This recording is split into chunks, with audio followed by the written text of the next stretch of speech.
Pada zaman kerajaan Majapahit, Patih Gajah Mada membentuk pasukan pengamanan yang disebut dengan Bayangkara yang bertugas melindungi raja beserta keluarga kerajaan.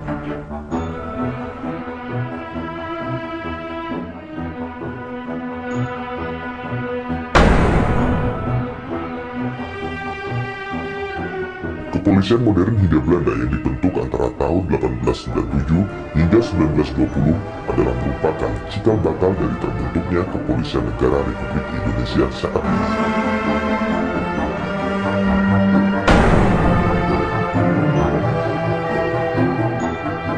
Pada masa ini Jepang membagi wilayah kepolisian Indonesia menjadi Kepolisian Jawa dan Madura yang berpusat di Jakarta, Kepolisian Sumatera yang berpusat di Bukit Tinggi, Kepolisian Wilayah Indonesia Timur berpusat di Makassar, dan Kepolisian Kalimantan yang berpusat di Banjarmasin.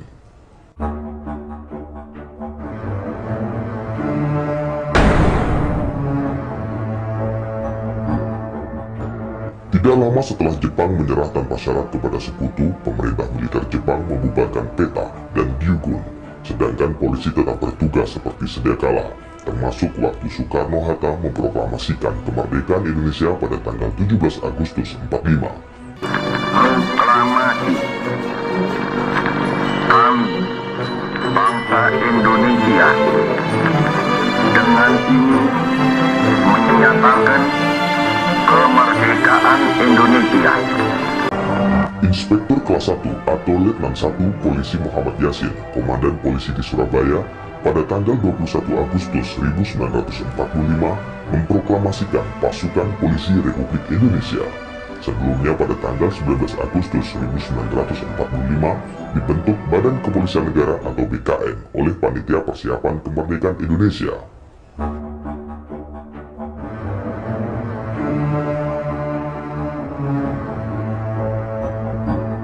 Pada tanggal 29 September 1945, Presiden Soekarno melantik R.S. Sukanto Cokro-Diatmodjo menjadi Kepala Kepolisian Negara.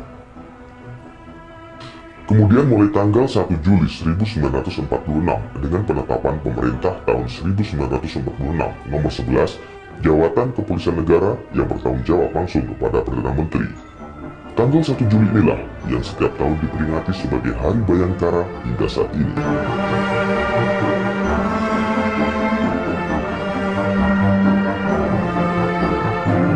Sebagai bangsa dan negara yang berjuang mempertahankan kemerdekaan, maka Polri di samping bertugas sebagai penegak hukum juga ikut bertempur di seluruh wilayah Republik Indonesia. Polri menyatakan dirinya kombatan yang tidak tunduk pada Konvensi Jenewa. Polisi istimewa diganti menjadi mobil brigade sebagai kesatuan khusus untuk perjuangan bersenjata seperti dikenal dalam pertempuran 10 November di Surabaya, di Front Sumatera Utara, Sumatera Barat, penumpasan pemberontakan PKI di Madiun, dan lain sebagainya. Periode 1950 hingga 1959. Dengan dibentuknya Negara Kesatuan pada 17 Agustus 1950 dan diberlakukannya Undang-Undang Dasar Sementara 1950 yang menganut sistem parlementer, Kepala Kepolisian Negara tetap dijabat R.S. Sukanto yang bertanggung jawab pada Perdana Menteri atau Presiden.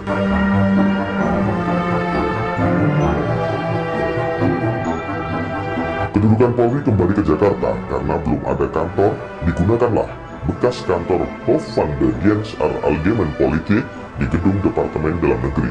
Kemudian R.S. Sukanto merencanakan kantor sendiri di Jalan Trunojoyo 3, Kebayoran Baru, Jakarta Selatan, dengan sebutan Markas Besar Jawatan Kepolisian Negara Republik Indonesia yang menjadi markas besar kepolisian hingga sekarang.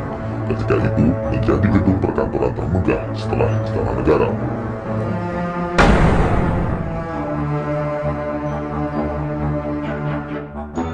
Dengan dekret Presiden 5 Juli 1959, setelah kegagalan konstituante, Indonesia kembali ke Undang-Undang Dasar 1945.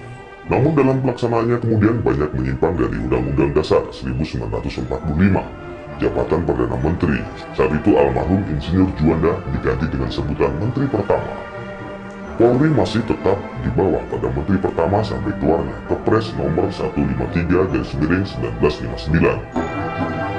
Waktu Presiden Soekarno menyatakan akan membentuk ABRI, yang terdiri dari Angkatan Perang dan Angkatan Kepolisian, RS Sukanto menyampaikan keberatannya dengan alasan untuk menjaga profesionalisme kepolisian. Pada tanggal 15 Desember 1959, RS Sukanto mengundurkan diri setelah menjabat Kapolri atau Menteri Muda Kepolisian.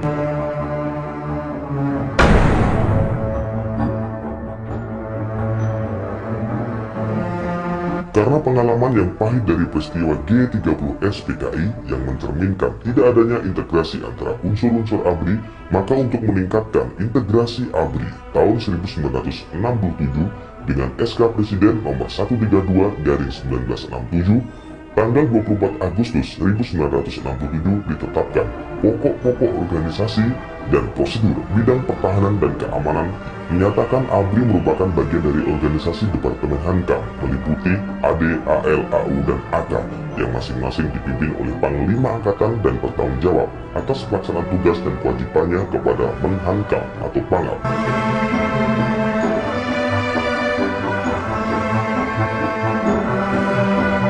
Setelah Soeharto dipilih sebagai presiden pada tahun 1969, jabatan Menhankam atau Pangap berpindah kepada Jenderal M. Panggabean.